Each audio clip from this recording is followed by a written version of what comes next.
Hello, Christine. Andrew Fairview. Hello. How are you doing today? Fantastic. How are you? Doing good, doing good. Actually, just got out of the gym not like 20 minutes ago, so kind of sweating right now. But Oh, I love that. I got high energy from the gym, so I got the That's little gym rush. awesome. Well, I was doing my morning podcast interviews in my sweaty gym clothes because I had my workout and rushed home. It's getting the workout in between calls, right? Yeah, Yeah. definitely know the rundown there. Any questions about any of the details? I just sent you quite a bit a second ago. Oh, that's okay. No, it's good. I mean, you'll ask me the question, so not my first rodeo, so I think we'll be cool. And it's great that your audience is men. That I can speak a little differently to men, which is great. Why is that great? What are you excited to talk to men, or has it been a lot of I'm women? so well, more women are in the personal growth kind of world. I mean, more men in the entrepreneurial world, but when it comes to like personal growth, and my podcast is a live coaching podcast, and my books are self-help books. So a lot of the people that come to my workshops and retreats are women, but more and more men are coming and listening to the podcast and like in this personal growth kind of movement. And it's like cool for men to talk about this stuff now, which is super exciting for me. And I just love men. I mean, I love women too, but guys are just great. And guys are easier to coach, honestly. Okay. Yeah, well, I mean, this is like 90% men who listen to this show, and it's a Cool. pretty big show, so there's definitely a lot of men who are interested in the self-improvement space. Yeah, let's dive in here before we just keep going, because this would all just be good content. Great. And just it's Hassler. Yep. Okay. All right, guys, welcome to the show. I'm here with Christine Hassler. She's a speaker, best-selling author of The Expectation Hangover. Free yourself from your past, change your present, and get what you really want. Christine, happy to have you here on the show. I'm happy to be here. All right, and Christine, let's dive in with, let's say, a favorite success quote, or maybe even some sort of saying that's in the book that has really helped you on your journey. Oh, well, can I answer both of those? Can I give one for each? Oh, that sounds great. Let's do it. Okay. So, one of my favorite quotes in the world is by Viktor Frankl from his book Man's Search for Meaning. And it's between stimulus and response, there is a space. And in that space, our power to choose our response. In our response lies our growth and our freedom. And I love that because as humans, we cannot control what happens to us, but the most powerful choice that we ever make is how we respond to certain things. And that's kind of the whole concept of expectation hangovers, right? Is, things happen to us, we're disappointed, life throws us an unexpected curveball. We can't always control that, but we have choice over how we want to respond. And that's our greatest freedom as human beings. And that's what separates, from my point of view, successful, happy people from people who feel stuck and unsuccessful and kind of depressed. And from the book, the whole book is really about shifting from asking, why did this happen to me, and asking instead, what am I learning? So that's a question that I continue to ask myself. What am I learning? What am I learning? What am I learning? And I continue to be a student of life rather than a victim of life. Wow. Yeah, very powerful. If you could be a warrior for the rest of your life, or you could step up and, I like to say, be a warrior and take responsibility for what's happened and the current circumstances. I know sometimes they could be so bad, but then when you just quoted Viktor Frankl, and I don't think really anything can be as bad as Auschwitz. Yeah, I mean, not exactly. not trying to like laugh at that, but just like your problem isn't going to be as bad as that. That's for sure. And Exactly. he survived it and thrived, and then wrote obviously that amazing book, Man's Search for Meaning, which I highly recommend for all listeners to check that book out. Awesome. Yeah, it's one of the classics and one of my favorites. So, Christine, how did you? So, you got multiple books out, even one's a manifesto. You do coaching. A large majority of your work is with women, but I know you're excited to be on this show and talk to men, which is awesome. And walk us through what was life before you got into this world of coaching and authorship and speaking, and what was the tipping point for you to dive into all this? Well, I'll give you the short version of kind of a long story. So growing up, I didn't fit in. I was very insecure. I was teased. Boys did not like me. And I compensated for that by being an overachiever. And I've learned that all of us do that. Like wherever we feel less than, we've got to find a way to feel more than. So for some of us, it's I'm going to become an overachiever, or I'm going to become a people pleaser, or I'm going to become a caretaker. I see this with a lot of my male clients in terms of who they date. They continue to date like these projects and these women they take care of because that makes them feel like better about themselves. So we all kind of look for a way to feel better about ourselves. And mine was this overachiever thing. So I, graduated, went to college, and had majors and minors and blah, blah, blah, 3.9, yada, yada.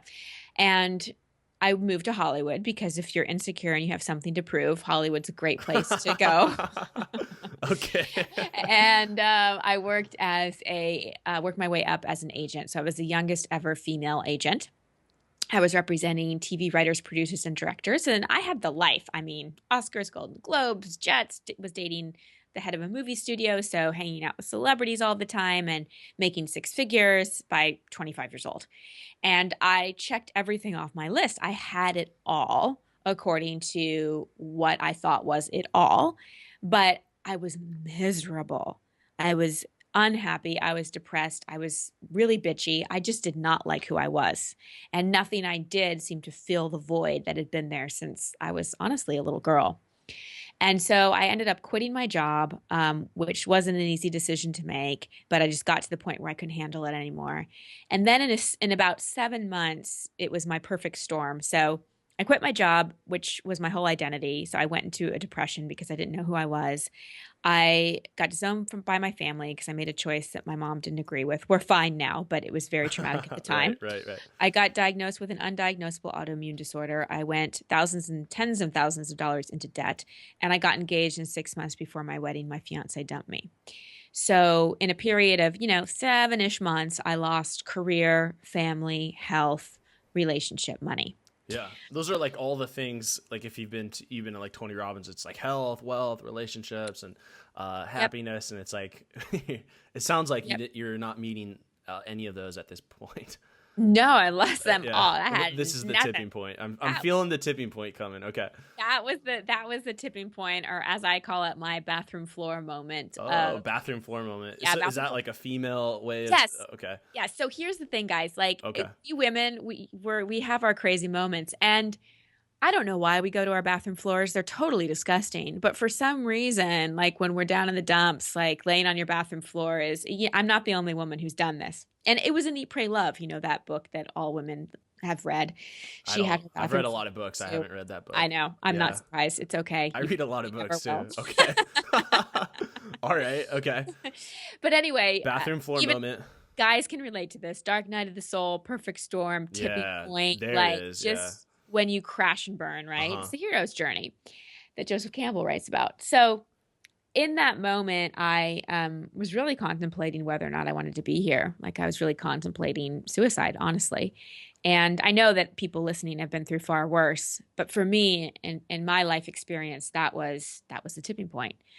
And something happened when I started having those thoughts. And the best way I can describe it is it felt like some kind of spiritual experience. And I wasn't particularly religious or spiritual at the time, where I felt this overwhelming sense of love and compassion come over me. And everything that I had been looking for on the outside, I felt on the inside. And it only lasted a moment because my mind came in and tried to analyze it, figure it out, and go, what was that? What's happening?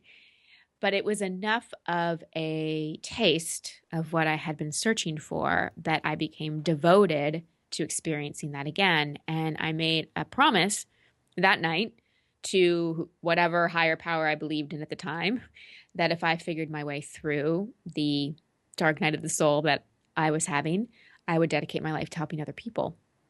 And that's when I shifted from living an outside-in life to more of an inside-out life. And that's when I started really exploring what had gotten me to where I was in my life, really who I was, truly who I wanted, and how I could get it in a way that wasn't based so much on expectations and insecurities, but was based more on mission and calling and inspiration. I like the story's powerful. The story's good. It follows the hero's journey, his path. This ain't your first rodeo. The outside in to versus the inside out life. Can you talk a little bit more about that? Sure. I think when I say outside in, I mean we're looking for something outside of us to make us feel a certain way. We're looking for the perfect girl to come along and like make us feel confident or worthy, or happy. We're looking for the job to come along so we feel purposeful, or the money so that we feel safe and secure or confident, or whatever it is. We tend as humans to project our feelings and the things that we want on something outside of us. And when we live that way, we're constantly chasing something, and enough is never enough. I'm sure people listening can relate to, you get the job, you get the girl, you get the money, you get the body, whatever it is, and you're still searching for something. Yeah. You still feel like something's missing. Right. And in a lot of ways, it's our compensatory strategies that are motivating that. Inside out is really coming from your authentic qualities, your uniqueness, what makes you you, and knowing that everything that you want, you already have inside of you. All the love, all the worthiness, we're all whole and complete, just as we are. And so what we create in the world then becomes an expression of who we are rather than a reaction to who we think we're not. Mm. And so so I understand this concept, but for someone who may be in a very dark, struggling place, how do you share with them that they have everything that they need, that everything's okay? Well, at first, to someone that's in that place, it's just going to be a concept, and that's the way personal growth works. And I talk about the 5 stages of growth. And the first is really the waking up and the awareness of going, okay, like I can kind of understand the concept that just like anybody else, when I was born, there was nothing wrong with me. And then things happened to me, and I formed belief systems and stories and kind of created a reality that may not be true based on the things that happened to me. So people can get that as a concept, right? That's sort of the first step, is to know, like, if you look at any baby or any child, you don't look at that child and go, oh, look at all their issues, or they're not whole, or they're not complete, or they're not lovable, or they're not likable. When we're with a child, we feel that immediate sense of love, and that we just think they're precious. And we forget that we were that too. And then things happened and we have forgotten. So that's kind of the first step, is to know that life isn't about discovering who you are, learning how to love yourself. It's really a process of remembering, of deconstructing, of taking away all the limiting beliefs, all the stories, all the expectations, all the things you've been told about you that may not be true, and really getting to the core. So my first piece of advice, or the first step that I would advise somebody to take beyond just kind of getting the concept that we're talking about, is looking at, what is the story you tell yourself about you, the way life works, and the way things come to you? Basically, what is your belief system?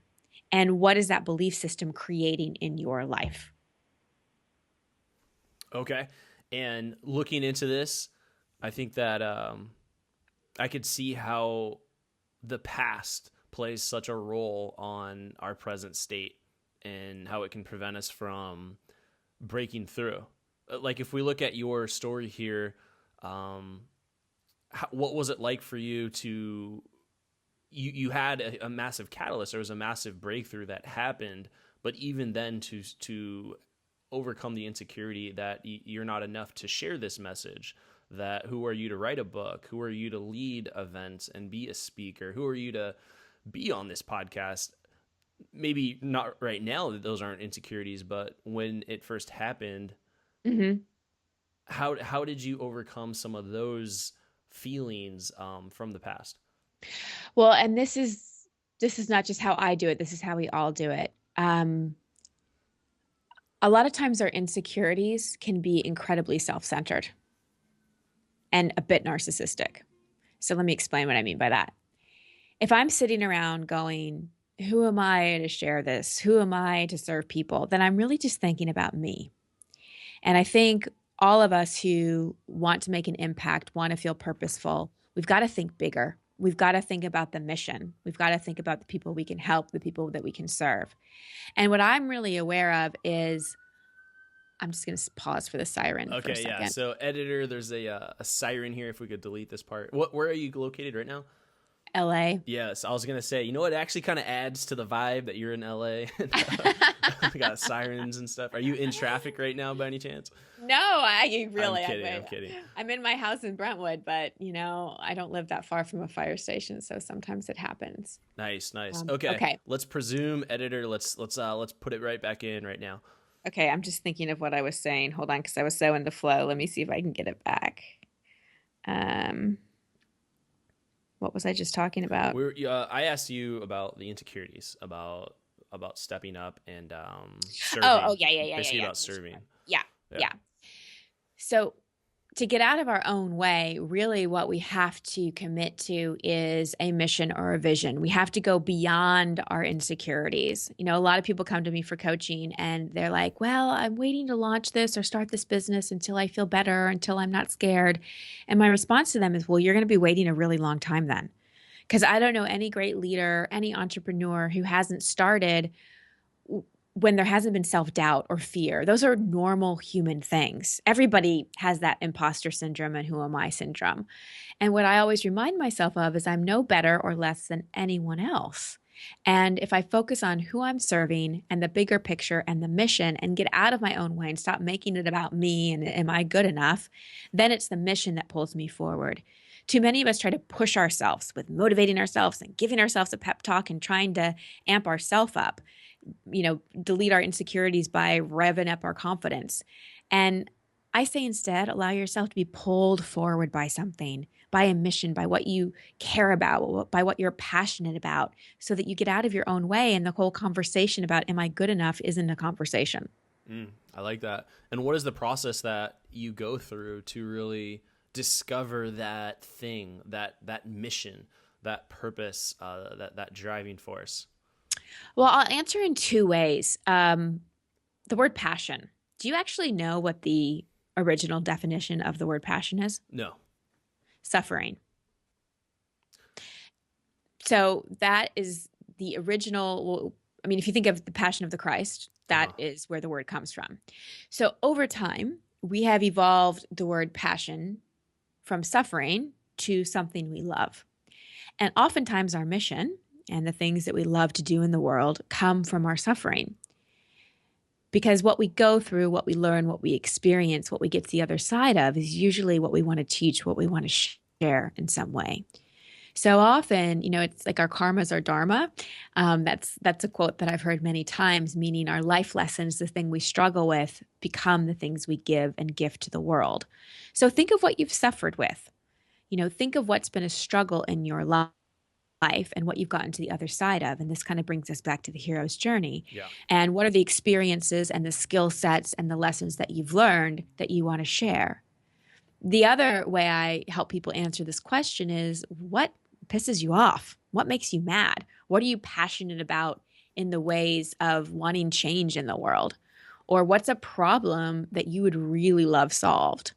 And when we start answering those questions and exploring those things, all of a sudden our creativity starts to open. We start to answer more from our gut and from our intuition than our rational, logical mind. And that often is the greatest way to start to get access to what our purpose, what our mission is. And I also want to say, a lot of people think, well, if I'm not doing some job as an entrepreneur or saving the world or building wells in Africa, do I have a mission?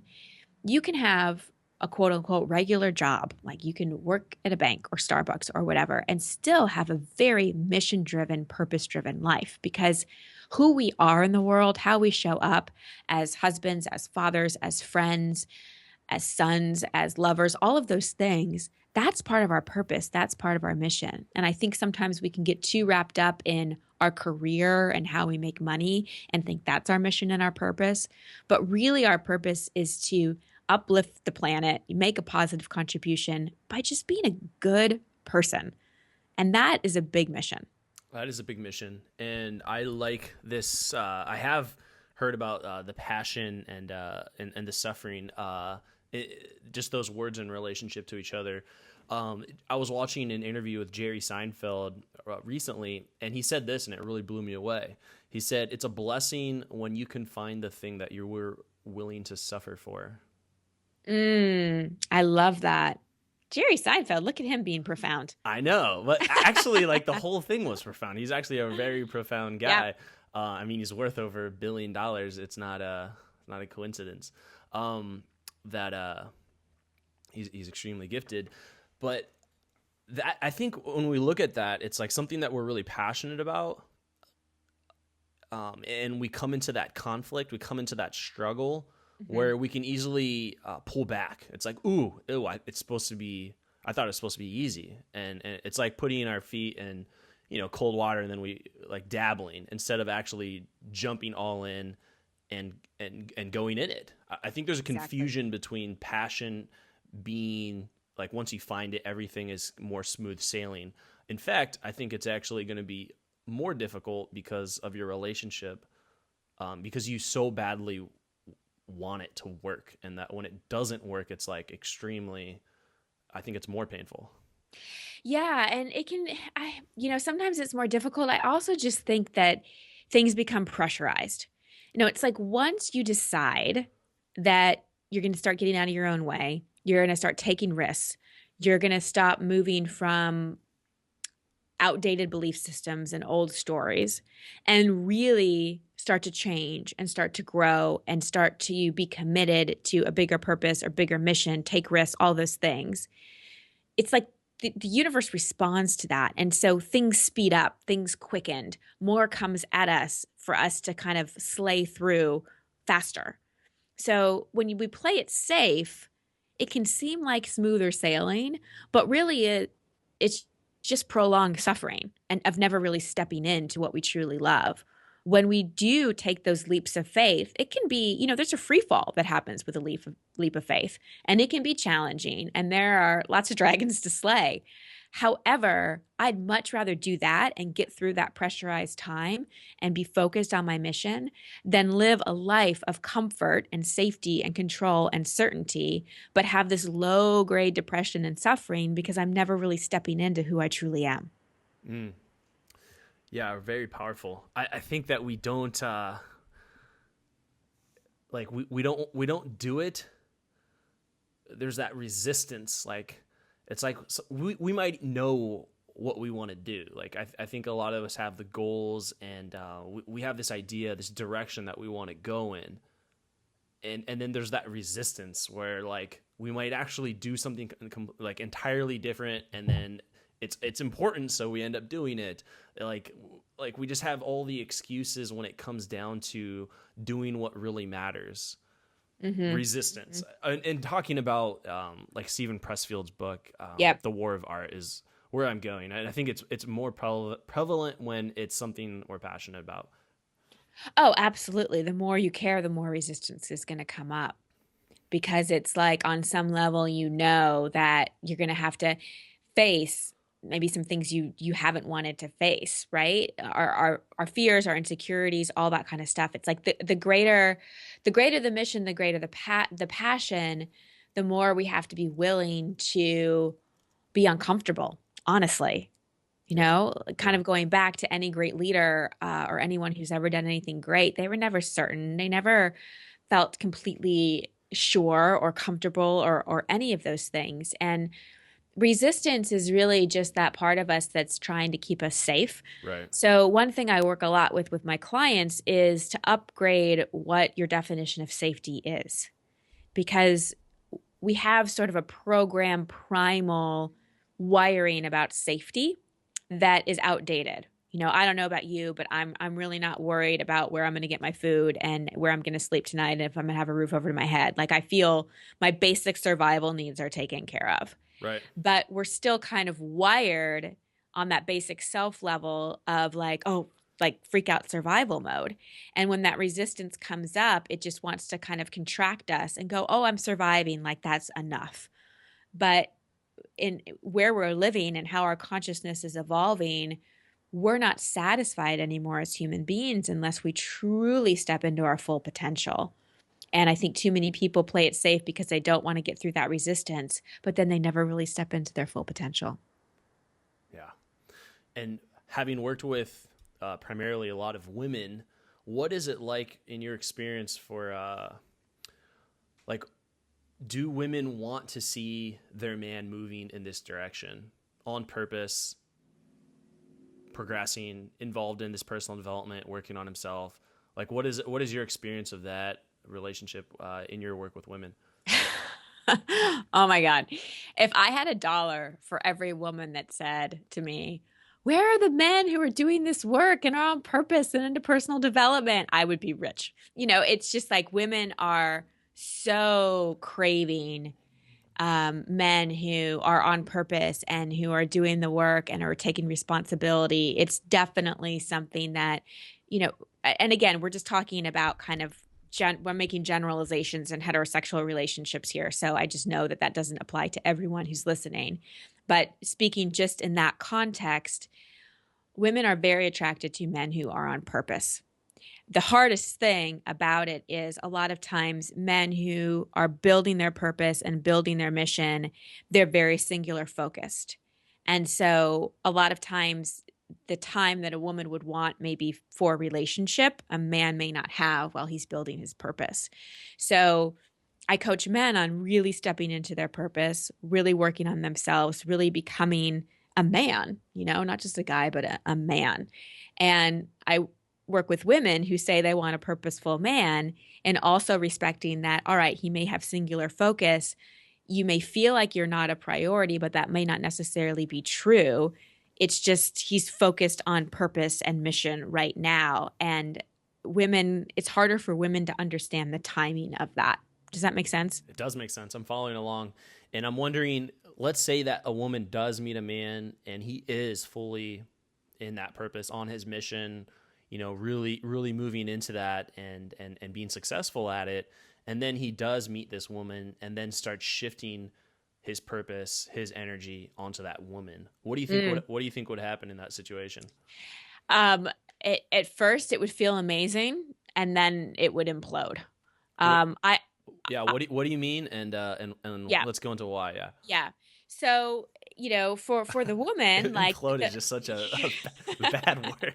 I know. Okay.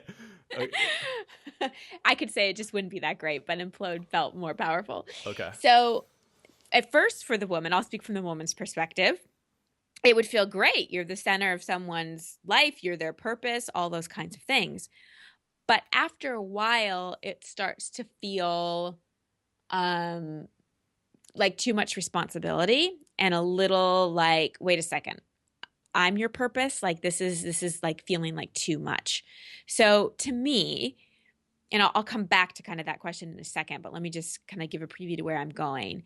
The most healthy relationship, and I teach about the 5 different kinds of relationships, and the most healthy relationship from my point of view, and this is just my opinion based on doing this a while, is 2 whole, complete people, meaning 2 people that aren't looking for someone else to fulfill them, to complete them, to be their purpose, whatever, standing side by side, looking in the same direction, meaning they have similar vision, similar values, their missions support each other, and they're not looking at the other person to be their purpose.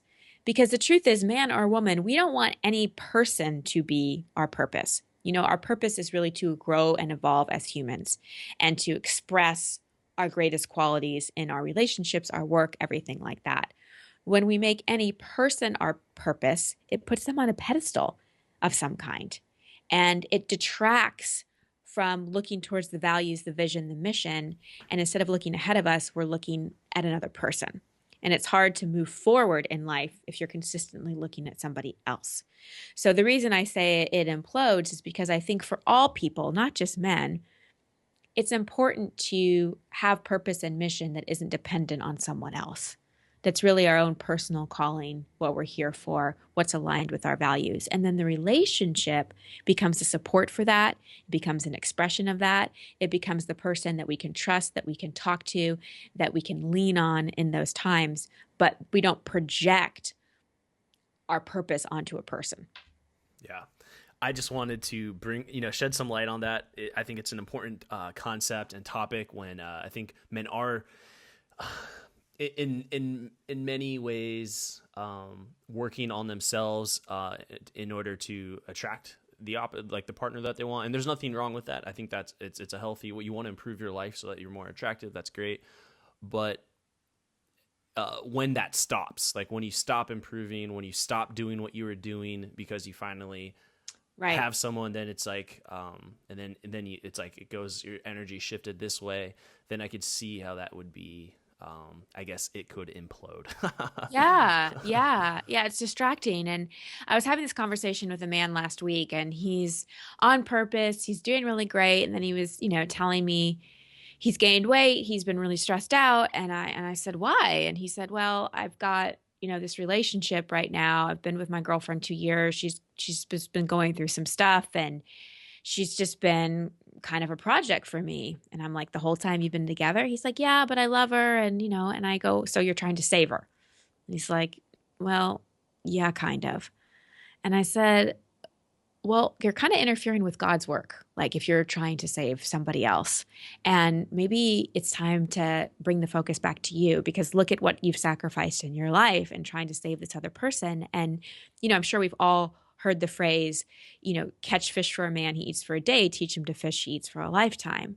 And one of the things we have to remember is if we are saving someone and we're their emotional support system and we're their crutch, they may not be learning what they need to learn.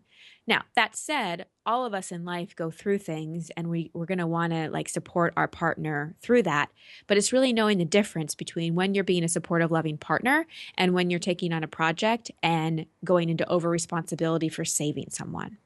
At what point does it become too much? Because I'm sure we just got a lot of guys' attention with that. Like, at what point is it too, when that project is like, okay, and you got to take a step back and really analyze if this is something, because you're in love, like you really love this person. Like, she's a project now. Do I end this? What's what direction or questions could a man ask himself? Well, let me tell a story and then I'll answer that question. I like stories. Okay. It's a short one. Remember how I mentioned that 6 months before my wedding, my fiance dumped me? Yeah. And everybody's like, oh, what a jerk. Well, no, he wasn't. He actually made a very self-honoring choice. So I was at a point in my life where I wasn't happy with anything in my life. I was depressed. I was on antidepressants. I had left my career. I didn't know what I wanted to do. I kind of was sick. I was just a victim, and I was not happy. And no matter what he did, I wasn't happy. And he tried the best he could. He worked on the relationship. He tried to be the best boyfriend he could be, the best fiance he could be. He thought maybe getting engaged that I'd be happy. I was for a little bit, but I still just wasn't. I was at a place in my life. I was just in a dark time in my life. And honestly, the best thing he did for himself and for me was to break up with me. And even though it was awful and gut-wrenching and I loved him and it was so, so, so hard. And he even, when we broke up, said, I don't want to talk to you. Like, we need to let's totally cut the cord. And there was no contact. And we went from living together, best friends, to no contact. It was honestly the best thing he could have ever done for me, because it forced me to look at myself. It forced me to get help and to take responsibility for my life and not expect him to be my source of happiness and all of those things. So even though from the outside it could have looked unloving and like he gave up or whatever, I think he realized that there was nothing else he could do, that it was really my job to make myself happy.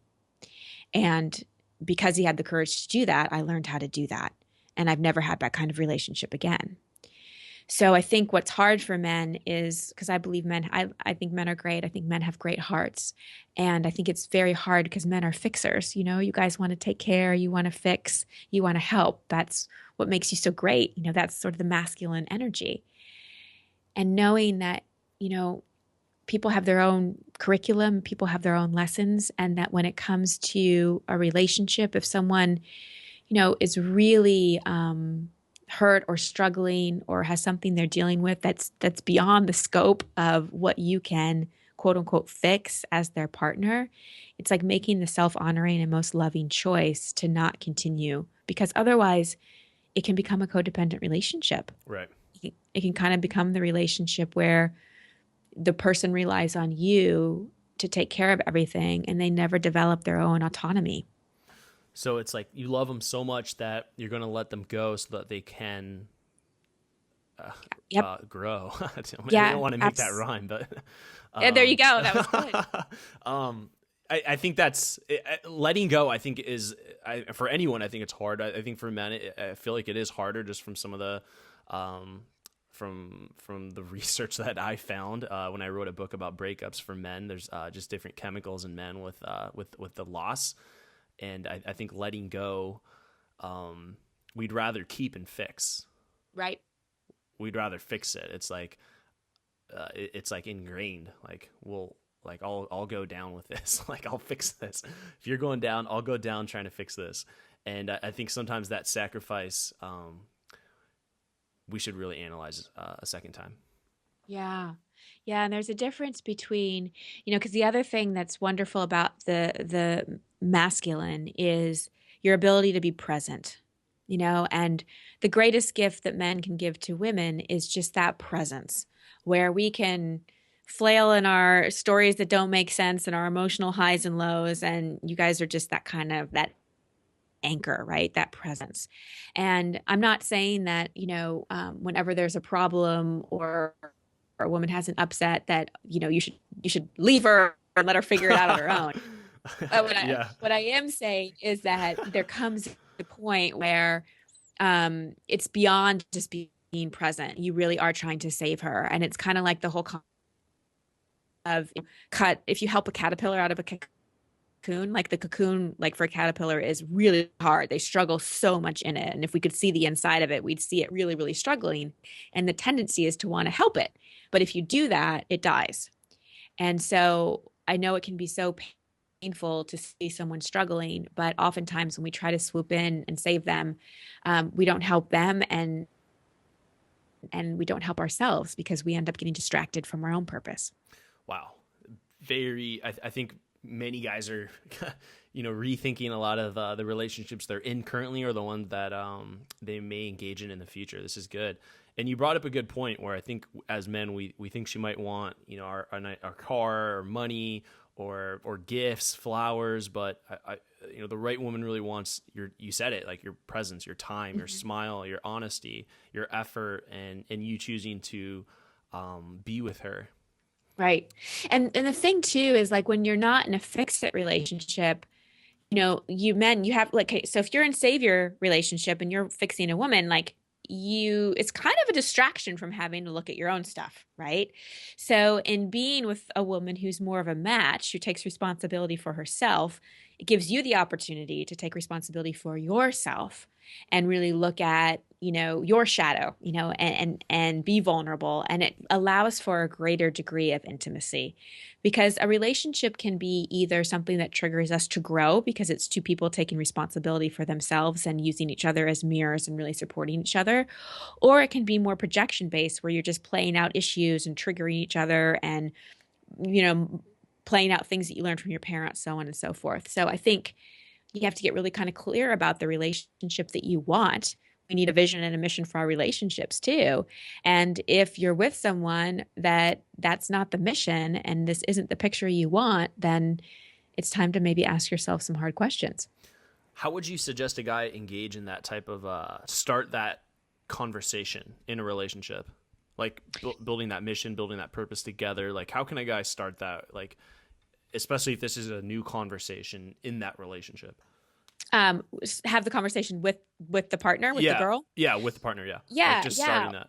Well, one thing that I do with my clients is I have them write out like each person individually write out their values, like set it kind of like a date night, like a vision night where you're going to not be vision boarding necessarily, but you're going to be kind of writing out your mission vision for the relationship.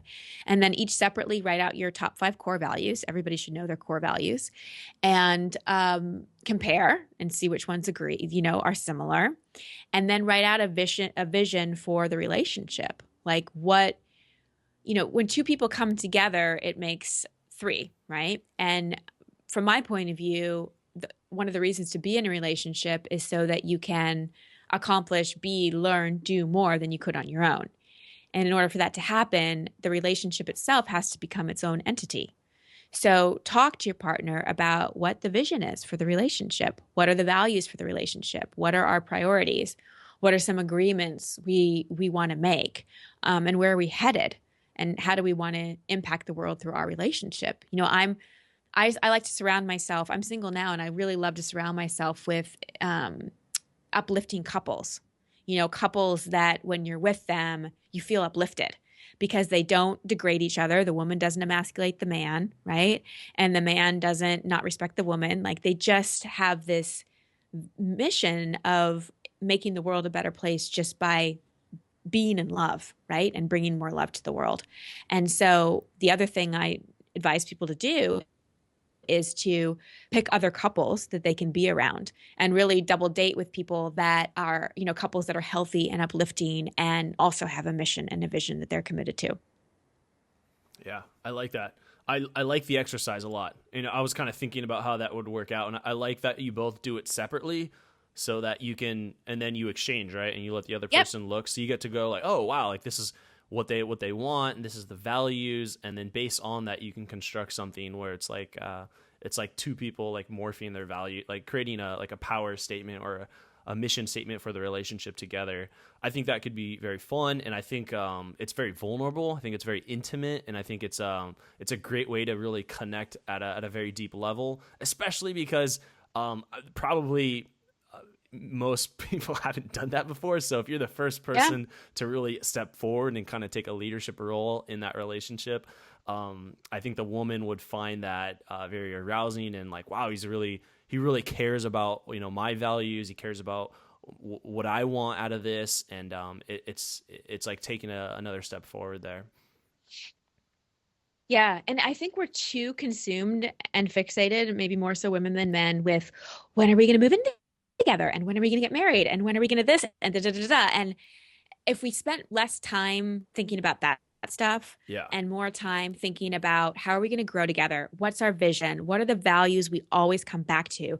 What are some agreements we're going to make now about how we argue so that when we're in the heat of the moment, how are we going to process this? What are some skills? Like I teach couples perception checking. So basically, like if you said something to me, I'd repeat it back and say, is that what you meant? Because often message sent is not message received. And so much of the arguments that happen between men and women is because someone says one thing and the other person hears another thing. So getting tools in place so that when you're stressed, when you have an argument, you can go back to those tools so that you can fight in a healthy way. Yeah, honestly, when you first started saying the whole, when are we gonna move together? All this, like, I started feeling all this energy. I'm like, no, stop asking those. Like, I just started feeling this energy. I was like, oh, I'm gonna hang up. And then when you start asking those constructive questions, that really will eventually actually just lead into those other things, just naturally and organically. I think it felt a lot better, just energy wise. So I think that says a lot. Yeah. Well, and yes, and you're not alone. Like I tell women all the time, just get off your checklist, get off your timeline, focus on the relationship, what you're creating. Because the more, and women, it's like we have this biological clock thing, and women pay way more attention to like having certain things by a certain age. And I do think it is something that has kind of men pull back because they feel the pressure. And I think it's important for men to really feel like they're coming into their own decision about anything in life, and not feel that pressure or that timeline. And so, and that's true for all humans, both sexes. And if we can kind of keep conversations and questions less about expectations and more about agreements, vision, what we're passionate about, how we're helping each other grow, then we can really have more intimacy in our relationships. And I'd rather have an intimate relationship than a checklist relationship. Right. Yeah. Because once you get to the end of the checklist and then you're done, you look at the other person. It's like, oh, do I know you? Yeah. Who are you? What's your birthday again? Yeah, exactly. So this has been a very powerful conversation. This has been really great.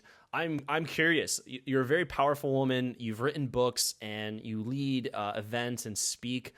What is it? And you're in Los Angeles. What is it like? I'm wondering, how is it for men when they interact with you? Are they intimidated? What is that experience like? And what do you suggest for men when they're interacting with more conscious, powerful women? Well, I don't know if they're intimidated. You'd have to ask them. So I don't know. I've been told that's not the first time I've been asked that question. I think, for me, what I've learned is that we're only intimidating, I think, if we are insecure on some level.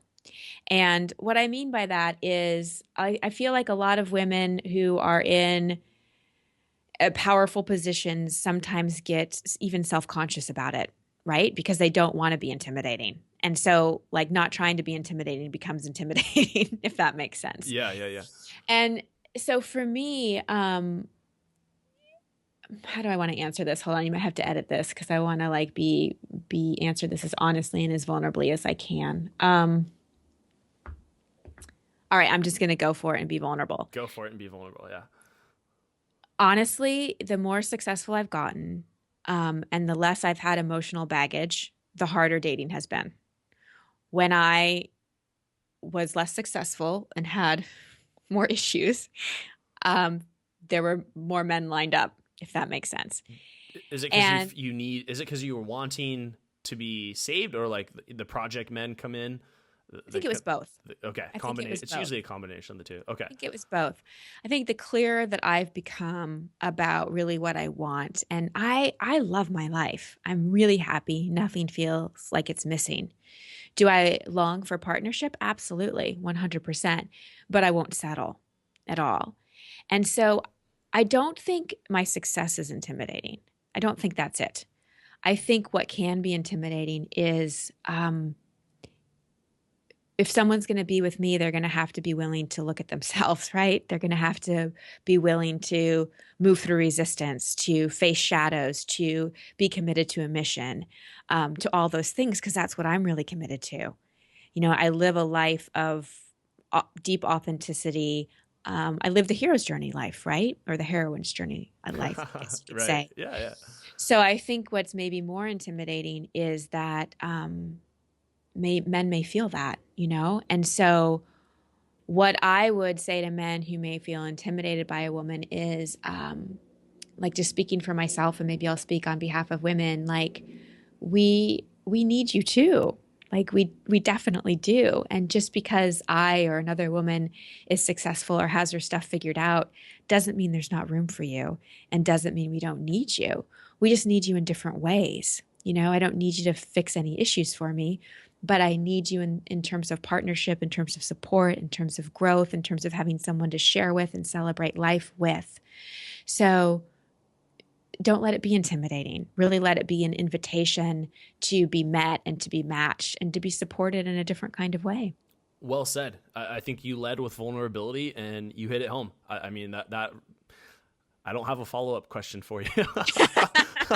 Like it's well said Okay, and good. it's well put. And I think that what I wanted the men to get out of that was that just because a woman's powerful doesn't mean that there's not a place for a man in her life or Yeah. whatever she's interested in. But it shouldn't be something to be intimidated by, but seen as an opportunity to be with an awesome woman. Yeah. And let me just say too, like I think a lot of times men make assumptions about a woman before they talk to her. Like I Yeah, know that that's happened to absolutely, me. absolutely. And On like if you come up and talk to me, like I'm flattered. I'm so flattered, and I'm nice and I'm engaging, and please don't make assumptions about any woman, and think and be intimidated and back off. Like it's so flattering to be approached by a man, to be complimented by a man, um to be what how do I want to say it?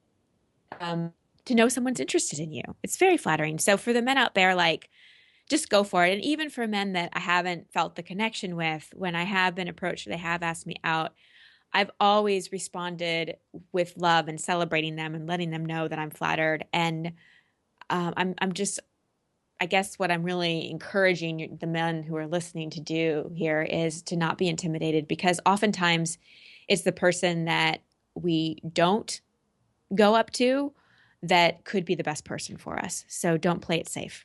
Whew, I like that.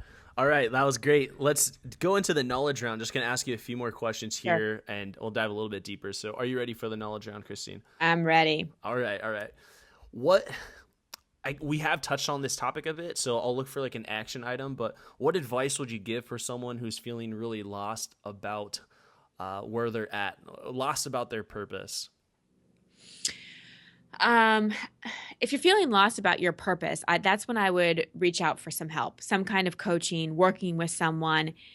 You might be too close to yourself to see anything. You need an outside perspective. You need a stimulus. You need something or someone to help bust you out of your comfort zone and start to ask you the questions that can catalyze it. Yeah, and this is just on a side note here. Was coaching for you a massive support system and breakthrough for you when you were coming out of that? I mean, the divorce or the breakup and Yeah, the yeah. job and all that. Oh my gosh, yeah. I've had a coach since I was 23. Like I will always be coach because we have our blind spots. We totally have our blind spots, and I definitely want someone.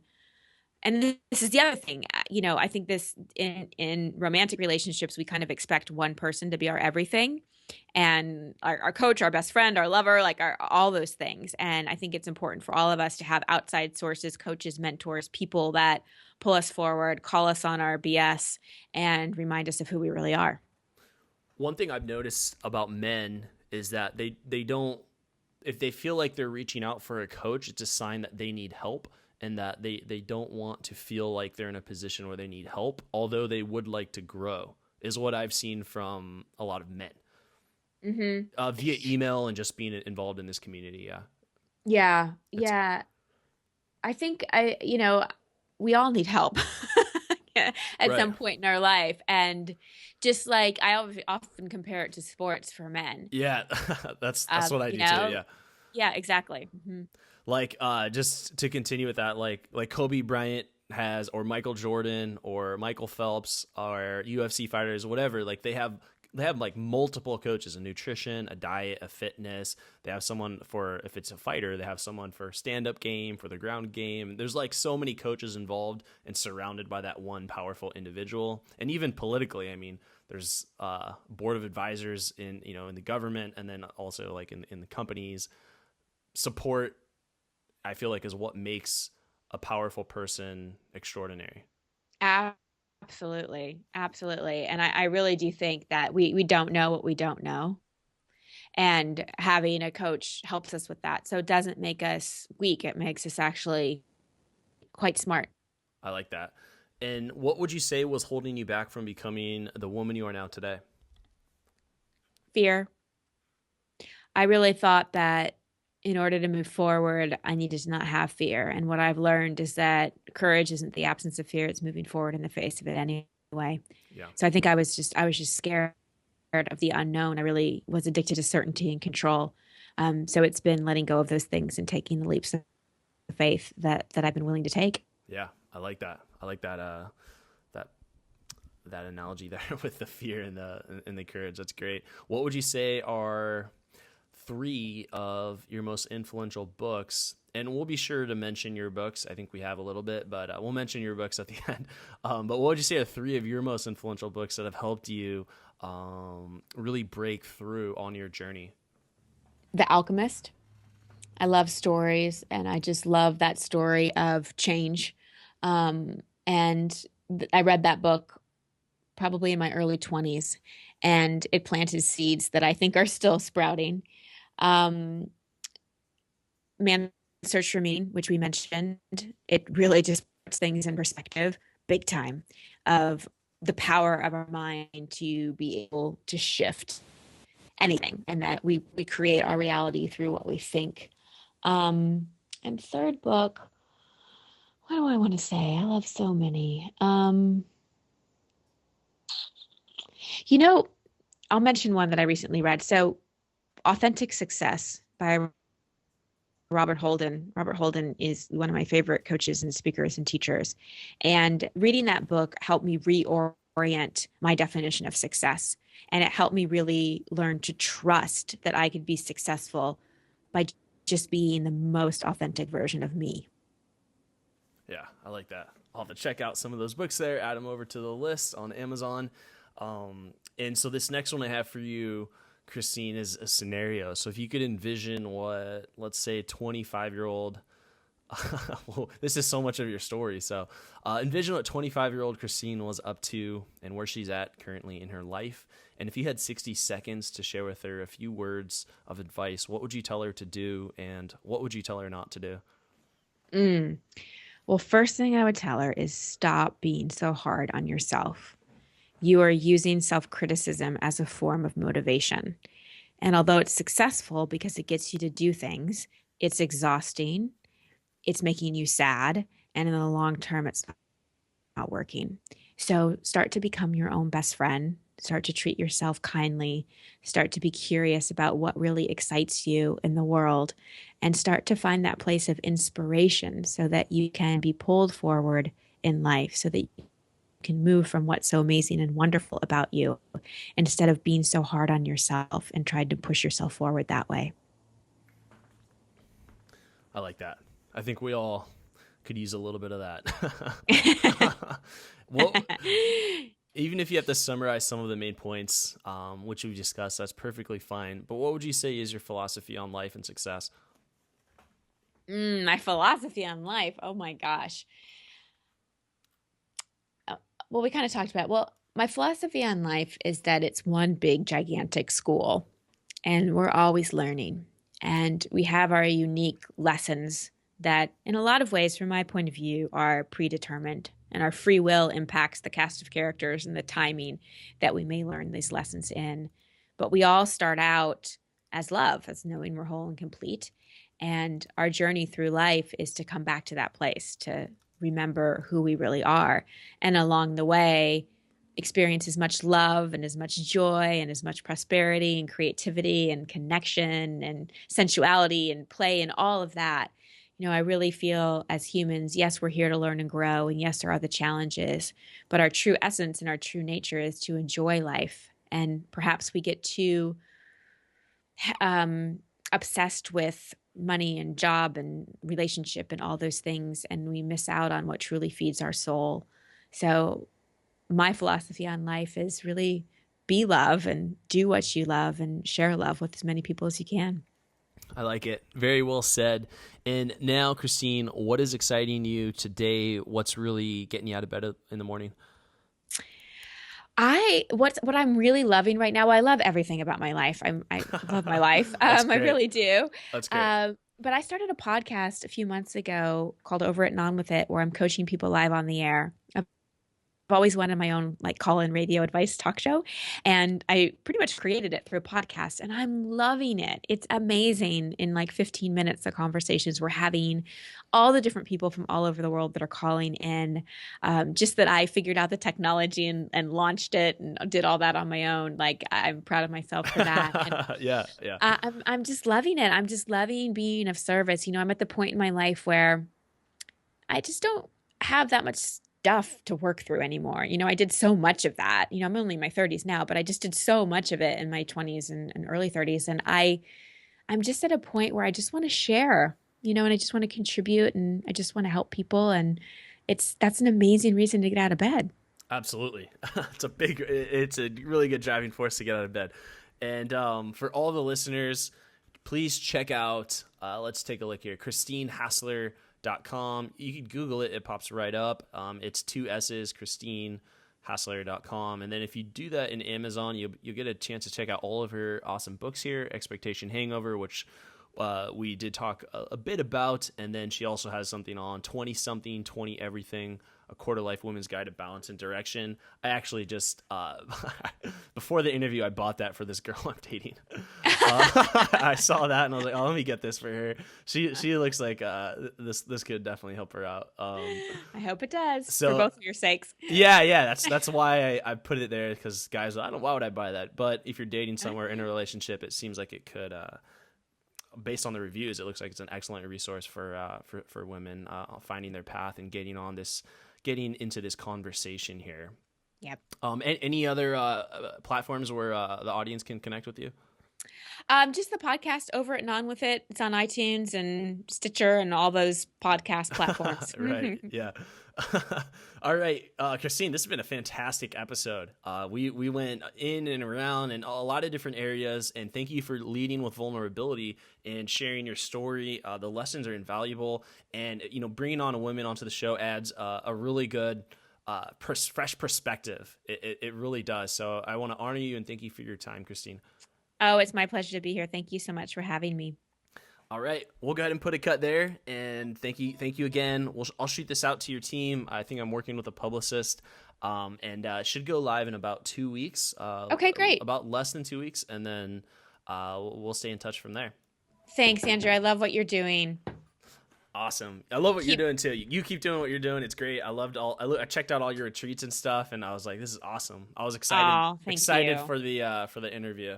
Me too. Thank you so much. And please let me know if there's anything I can do to support you. All right. Take care, Christine. Okay, Have a great bye. week. Bye.